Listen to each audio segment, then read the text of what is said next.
Hola amigos, bien o no, y saludos desde Medellín. Hoy el tema es para formar una forma de responder que es casi un estándar por cada situación, para ayudarnos para organizar nuestros pensamientos, pero también para ayudarnos para adaptar con cualquier situación con el mínimo del estrés o ansiedad. Ese es el tema de hoy. So, hello again from Medellin. The theme of the day is really to try and set up, in common to like a routine for studying. This is more of a routine of a common way, a common heuristic, if you like, of how we can tackle any language type situation we meet, whether that's a conversation or a reading. We approach it in a fairly standardized way. It should help us organize our thoughts better, get more information out of the encounter, and generally help us communicate better. So let's try and explain more about what I mean. First thing to do, whether we're having a conversation with somebody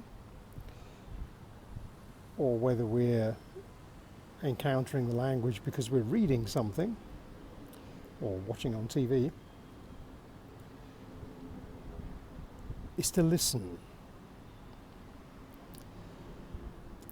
Listen to make sure that we have understood what's going on, that we're responding to what's really happening and not what we think is happening. Or in the case of if we're reading a book, is to read it to understand it. Not necessarily try to translate it, but make sure that we've understood what's this generally about, so we know that we're talking or we know that we're reading about this particular topic, so we're not lost in the first place.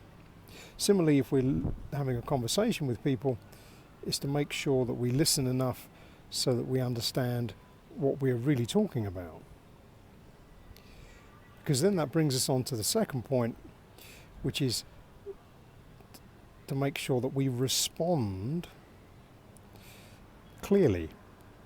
So we respond to the conversation, either, because we ask better questions, we give clearer answers, or if we're reading, we respond to the text in the sense that we summarize it for ourselves, again to check that we've understood it and we can express our ideas, ideally in the new language, about the thing we've been reading. So that's the second bit. We think about how we respond. And the last part really is perhaps after this event has happened, is what do we take from that? What do we learn from it?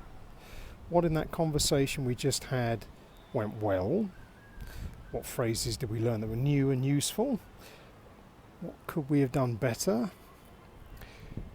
Or in the reading we did, what in the reading was really useful, really interesting? What new words did we find that again we could use? What can we take from that?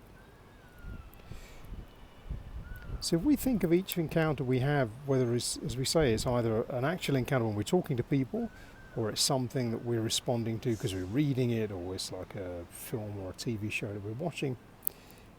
If we keep these three things in mind, so we're trying to listen with a hope to understand better, to make sure we know what's really going on before we get involved in that conversation, to respond to the conversation clearly, or again to respond in a way that helps us to be clear about our ideas on the thing we've read. Explain it to ourselves, summarize it for yourself. So respond to what's happened. And the last thing is, what can you take from it? What did you learn from that encounter? How can you improve? What could you do better next time? What could you use? So if we think of everything we do with our new language, if we look at it in that way, any time we meet that new language, whether we're talking to people, we're reading, we're listening, if we try and tick off those three things, are we listening? Do we understand it? How do we respond to that? What can we take from it? It gives us a way to filter what's happened. It gives us a way to organise our thoughts about it that are standard in a way, so we know we're going to do that every time. We're going to look at it, how well do I understand this? How should I respond to this? And what can I take from it? What can I learn from it? And that way, hopefully, you start to get more out of the encounters because you're approaching all these encounters in a thoughtful way. It's not just happening, randomly. Now you're looking for things every time. So even that very short conversation you're having with someone where you're asking for directions in the street, again, you're checking for understanding. I'm listening. Do we understand each other? I'm checking for improved response. Did I say the right thing? What's the best thing for me to say? And what's my take from that? Did I understand it? But also, did the conversation go well? And was there any phrase that the other person used I could use myself? So if we're always reflective in that way, it's encouraging us to be a lot more present in these conversations or these readings. And it gives us a way to try and filter that information that we're getting and hopefully get more use out of it. So that's the idea for the day. Listen, check you've understood it. Think about your response. Is it clear? And what can you take away from that? So I hope you find that one useful. Déjame saber en los comentarios, como siempre.